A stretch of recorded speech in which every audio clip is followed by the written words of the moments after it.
Galera, vamos lá fazer a aula 7, a aula de regimento interno da Câmara Municipal de Osasco. É uma aula continuando com aquela que a gente estava falando ainda sobre as proposições. Hoje eu vou falar sobre as proposições, os requerimentos. São proposições que servem às mais variadas funções. A gente vai dar uma olhada que eles servem para várias coisas e tem uma redação extremamente complicada. Então, vou colocar aqui o regimento interno para a gente dar uma olhada. A partir do artigo 200, dê uma acompanhada sempre que a gente for olhar aqui o texto da lei aqui no computador, dê uma olhada também no texto do seu regimento, faça as anotações necessárias. E requerimentos, eles são bastante complicados porque eles têm várias classificações e várias formas de serem colocados. Então é uma coisa que a banca pode brincar muito também, pedindo tipos de requerimento e pedindo qual requerimento é para cada coisa. Então olha só, acompanha aqui comigo. Os requerimentos assim se classificam. Quanto à maneira de formular, verbal ou escrito. Quanto à competência para decidir. Competência para decidir é quem vai decidir, ou seja, quem vai decidir aquele requerimento que o vereador ou que a comissão está colocando. Então, despacho de plano pelo presidente, ou o presidente decide sobre o requerimento ou deliberação do plenário. Quanto à fase de formulação, específico na fase do expediente, específico à ordem do dia, comuns a qualquer fase da sessão. As fases da sessão a gente vai ver no momento posterior. Agora a gente vai se ater bastante às classificações verbais e escritas e sujeitos a despacho do presidente, sujeito à deliberação do plenário. Do que está colocado aqui, a gente vai poder fazer uma miscelânea dizendo que eles podem ser verbais, sujeitos a despacho do presidente, escritos, sujeitos a despacho do presidente, e via de regra, eles são escritos quando são sujeitos à deliberação do plenário. O problema é que o regimento interno, a partir aí do artigo 202, ele faz uma miscelânea e uma bagunça nessa redação que fica difícil de você visualizar. Então eu vou colocar aqui para vocês o regimento esquematizado que eu criei, que fica mais fácil da gente ver e de entender o que ele está dizendo aí. Eu coloquei todos os comentários necessários. Então, daquelas classificações, esses aqui são despachados pelo presidente. Quer dizer o quê? Que eles não têm discussão. A pessoa faz um requerimento, é uma folha sulfite com o que ela está pretendendo, entrega para o presidente ou fala direto para o presidente. Então eles podem ser escritos ou verbais. Retirada pelo autor de requerimento verbal ou escrito, ou seja, ele fez um requerimento anteriormente, aí durante a sessão ele vira para o presidente e fala: presidente, não quero mais que aquele requerimento seja analisado, eu quero retirar, eu quero arquivar, eu quero desconsiderar. Então ele pode ser escrito ou verbal. Retificação de ata, toda sessão ela tem uma ata e ela pode, se o vereador ou uma comissão não estiver de acordo, ele pode fazer um requerimento escrito ou verbal pedindo para retificar a ata. Verificação de presença, porque se a gente vai ver oportunamente, mas se a reunião, se a sessão do plenário, se a sessão deliberativa não tiver com um número mínimo de vereadores, ela não pode continuar. Então, a qualquer momento, o vereador pode fazer um pedido, escrito ou verbal, para verificar a presença. Verificação nominal de votação, a gente vai ver os tipos de votação, mas o vereador interessado, também escrito ou verbal, pode pedir que seja confirmada aquela votação que foi realizada. Requisição de documentos ou publicação existente na Câmara para subsídio de proposição ou discussão. O vereador tiver interesse, faz escrito ou verbal, e esses requerimentos eles são despachados direto pelo presidente. Não tem nenhum tipo de discussão, eles não são discutidos pelo plenário. Próximos. Esses próximos verificimentos só podem ser escritos. Aí você já imagina que a banca pode brincar do seguinte sentido. E vem aqui comigo, deixa eu falar um negócio para vocês. A questão é a seguinte: sempre que tiver enumerações, como aqui, olha, 1, 2, 3, 4, 5, 6, 7, 8, 9, 10, que os itens forem enumerados, é uma coisa que a banca pode perguntar muito. Porque fica fácil de confundir entre escrito e verbal, e fica fácil de verificar a correção da questão. Então, esse tipo de enumeração, sempre que vocês verificarem enumerações, seja através de incisos ou de alíneas, de artigos, procurem guardar isso aí, procurem decorar isso aí. Aqui não é diferente. Eu gostaria que vocês decorassem os requerimentos que são escritos ou verbais e os requerimentos que são só escritos. Lembrando que a gente está nos que são despachados pelo presidente, sem discussão. Esses requerimentos não sofrem discussão. E aqui olha uma diferença interessante. A retirada do requerimento verbal escrito, ela pode ser verbal ou escrito. Agora, a retirada de preposição com ou sem parecer contrário, sem parecer ou com parecer contrário, somente pode ser escrito. Aqui a banca pode brincar com vocês, pode pegar vocês nesse tipo de questão. O que mais? Juntada de documentos ou desentranhamento, sempre escrito.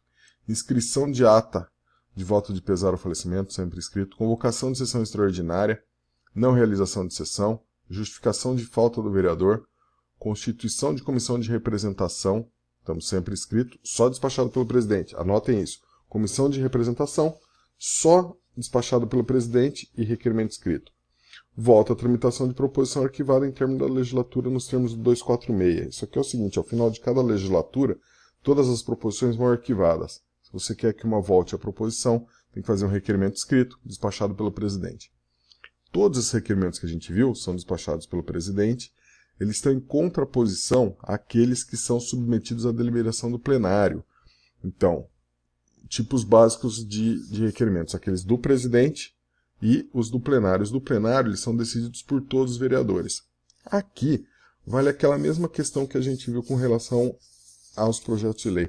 Quanto mais complicado, quanto mais complexo for o requerimento em análise, mais difícil vai ser a aprovação e mais complicado, um trâmite mais burocrático ou mais difícil de ser aprovado. Então, veja bem, aqueles requerimentos do presidente, eles eram simples. Agora vocês vão ver que os requerimentos que o plenário decide, eles são mais complicados.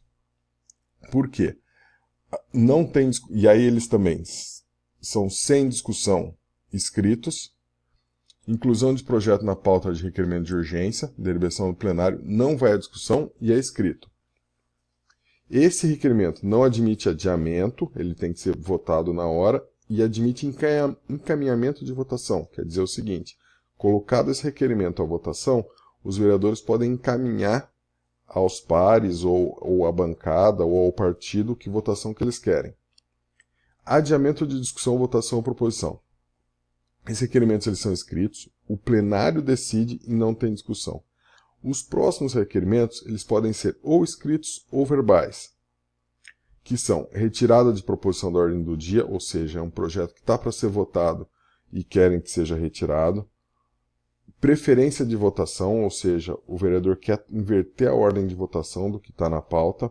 Votação da emenda em bloco, tem várias emendas, eles querem que seja votado de uma vez só. Destaque para votação em separado, é ao contrário, o que estava juntado em bloco é para ser separado. Encerramento de discussão da proposição, a gente vai ver como isso funciona, também admite encaminhamento, também cabe uso da tribuna para se encaminhar. Prorrogação da sessão, inversão de pauta, inclusão na ordem do dia de posição em condições regimentais, também admite encaminhamento. Todos esses requerimentos aqui, eles são ou escritos ou verbais e são deliberados pelo plenário. E eles não sofrem discussão, todos esses aqui não sofrem discussão.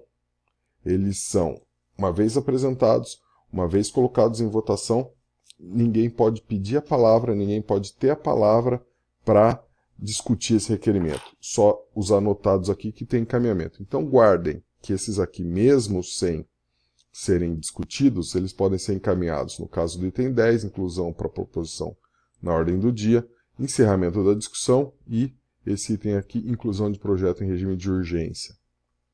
Agora, esses próximos requerimentos, eles têm discussão, ou seja, cada vereador que estiver interessado pode discutir por 5 minutos. Estão incluídos na ordem do dia, ou seja, eles vão para uma sessão onde são discutidos. Os que são discutidos também podem ser escritos, quando tratarem de licença de prefeito e vice-prefeito, e aí 4 vereadores podem falar, sendo 2 a favor e 2 contra. A autorização do prefeito para se ausentar para o município também é escrito. E aqui vocês vão ver o seguinte, os processos com discussão, os requerimentos com discussão, eles são os mais complicados, eles são os mais relevantes para o município. Então a licença do prefeito, licença do vice-prefeito, tem que ser por escrito. Convocação de secretário municipal, por escrito. Constituição de comissão temporária, e esse item aqui está negritado porque eu já vou falar para vocês questão importante. Manifestação de luto nacional. Inserção de voto de louvor, júbilo ou congratulações por ato acontecimento de significação. Encerramento da sessão, ou seja, vai se encerrar uma sessão, tem que haver uma discussão a respeito e a deliberação do plenário. O presidente por si só não pode encerrar uma sessão, a menos que não exista mais quórum de deliberação, que a gente vai ver como que é. E pedido de informações aos executivos ou terceiros. Como eu falei para vocês, o requerimento de informações, que é esse item aqui, ele é uma das principais ferramentas de fiscalização da Câmara. Então, dentro daquela função de fiscalização, os vereadores votam pedidos de informações que o prefeito é obrigado a passar. Então, por exemplo, qual foi o preço de determinado contrato, ou como que está a frequência dos médicos nos postos de saúde. Os vereadores pedem informações ao executivo, ao prefeito, que é obrigado a fornecê-las. Esses pedidos de informação são requerimentos também com discussão, deliberação do plenário. Via de regra, esses requerimentos aqui, eles podem ser feitos por vereadores, qualquer um deles, e eles são decididos por maioria simples, porque não há exigência de outro tipo de maioria para serem aprovados. Então, maioria simples, metade dos votos dos que estiverem presentes na sessão.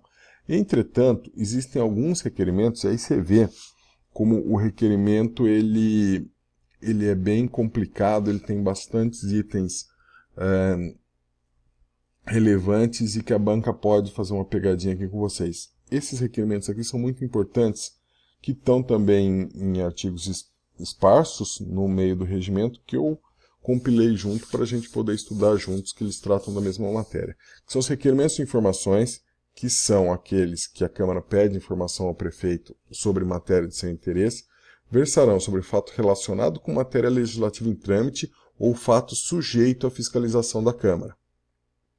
Então, é bastante relevante porque a fiscalização é uma função muito importante da Câmara e, via de regra, a situação não quer muito aprovar e ser sujeita à fiscalização. Então, é tipo de requerimento que dá sempre bastante discussão, dá bastante debate entre os vereadores.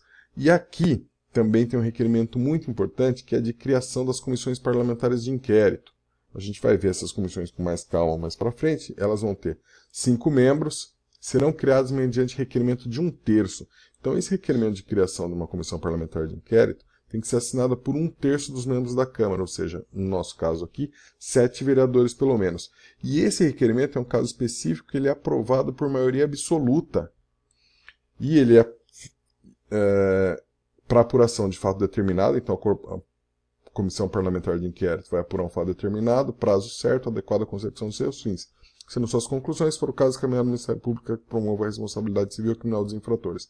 Então é um requerimento diferente, que ele tem uma iniciativa de 1/3 dos membros da Câmara, ou seja, somente um grupo de vereadores, somente uma bancada de vereadores, de 7 vereadores pode pedir uma comissão parlamentar de inquérito, e para ser aprovado ele precisa de maioria absoluta, ou seja, precisa de 11 vereadores para sua aprovação. E por último, outro requerimento interessante para a gente ver é de comissão de estudos, que a comissão de estudo também vai ser constituída por requerimento, mas com aprovação de maioria absoluta, também não é maioria simples. Comissão de estudos para apreciação de problemas municipais cuja matéria seja de interesse relevante para o município. Galera, isso é o que a gente tinha para falar sobre requerimentos.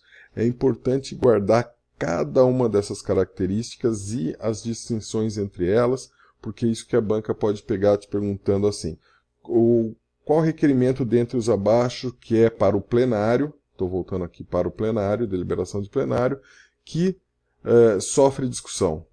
E aí você tem que saber, dentre aqueles que ele colocar, qual está aqui. Então decorem isso aqui, voltem a falar. Essas aulas eu tenho noção que foram muito de leitura, muito chatas. Na próxima aula a gente volta com processo legislativo, já é uma coisa mais dinâmica, uma coisa legal. Até logo, um abraço.